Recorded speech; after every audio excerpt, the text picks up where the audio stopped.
The guards surrounded Laura's carriage as they walked up the road. The black fog enveloped them from behind, like a monster that had swallowed them, making everyone unconsciously speed up. Soon they saw the manor at the top of the mountain. The last time Laura was here, she saw how shabby the manor was because no one had taken care of it for a long time.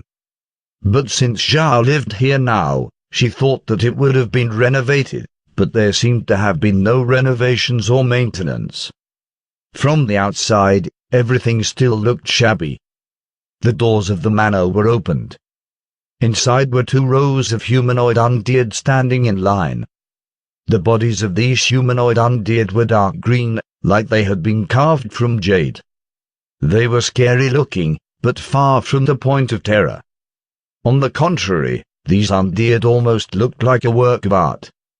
These 2 rows added up to nearly 100 undead, each of them wearing armor that was usually worn by mercenaries, and they were carrying weapons. When Laura and Kun saw how they were dressed, they couldn't help but look at each other's eyes as they understood. They knew that some time ago, Garen had brought a lot of mercenaries to deal with Zhao. And Laura remembered that the first time she met Zhao, he had summoned a lot of undead, but very few of them were humanoid ones. Yet suddenly there were so many humanoid undead. If you add in their outfits, it was natural to figure out where they came from. Green was sitting on Alien at the back of the yard. When Laura's carriage stopped in front of him, he jumped down and stood next to the carriage, then he bowed. "Please, Miss Laura, my master is waiting for you in the living room." Laura nodded, then she, Nya, and Kun got down from the carriage. Green then turned to her and said, "Miss Laura, please tell your men to follow the undead. They will take them somewhere to rest." He pointed his finger at the undead, and they all immediately bowed to Laura. Laura and Kun were surprised for a moment. They were very well informed, but they had never seen a smart undead before. Although they were surprised, Laura turned to the leader of the guards and said, "Sergio, follow them and go rest." Sergio nodded as he and his men followed the undead. Green led Laura, Nya, and Kun around the yard. Along the way, Laura stole some glances to look at everything. Although it wasn't much, the yard did go through some renovations, making it cleaner. As the fall continued on, Laura's and Kun's eyes found the ditch where the hot springs flowed through. The last time she was here, the hot springs weren't anything to take note of, but this time, it was all she could see. That was because of the firefish. Dense. They couldn't count the number of firefish that were packed inside the ditch. Seeing this scene stunned both Laura and Kun. They were very clear about the situation of Stony Mountain. These hot springs were unsuitable to raise so many firefish, but not only were they alive and well, they were even bigger than the average-sized small firefish. How was this possible? Green couldn't help but smile as he watched the 2 stop and stare. Of course, he had deliberately led them here. After seeing the firefish, it would ease their talks of cooperation. Green then turned to the 3 and said, "Miss Laura, my master is waiting for you inside." Laura snapped back to reality, but then she pointed at the firefish and stammered, This, how did you do this?" Green smiled slightly. "This is our home. Please come inside." Then he led them into the reception room of one of the buildings. Laura could see that Green didn't want to say, so she didn't ask any more questions. She just exchanged a surprised look with Kun as they followed behind Green into the reception room. Zhao and Meg were standing in the reception room, waiting for Laura and her group.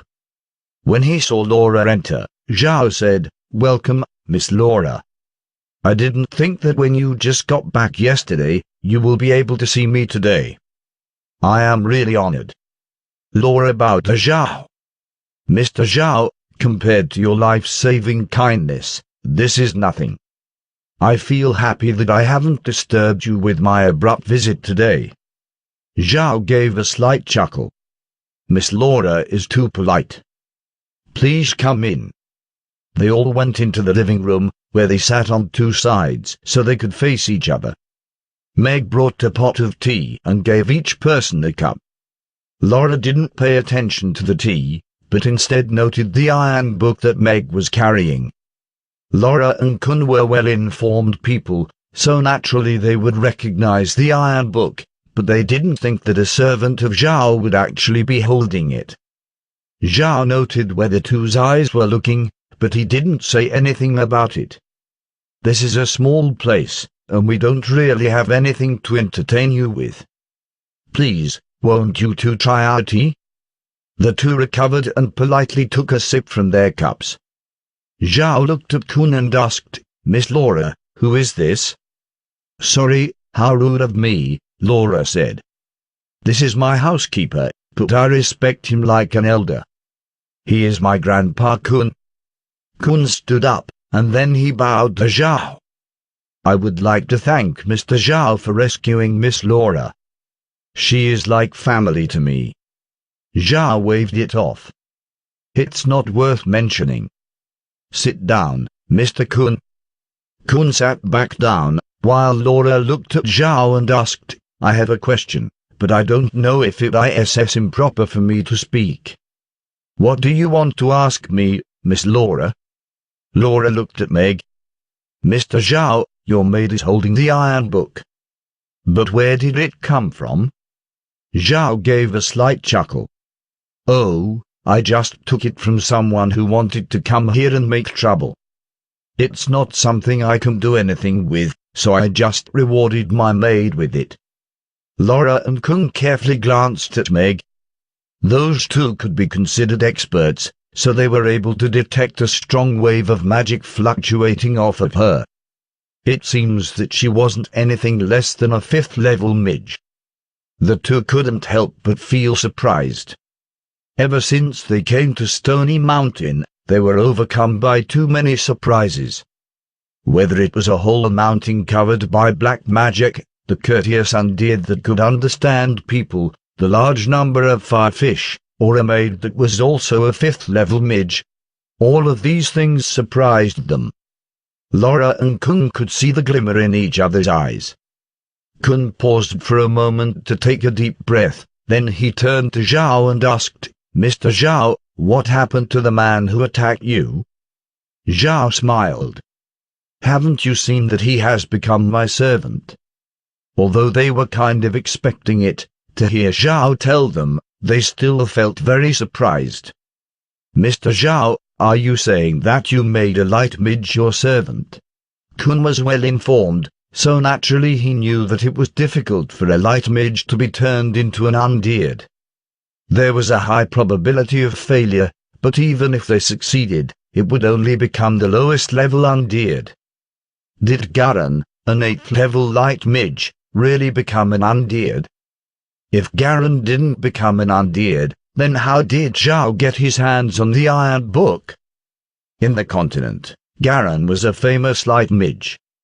It wasn't just because he was at the 8th level, he was also best known as someone who was specialized in fighting black mages.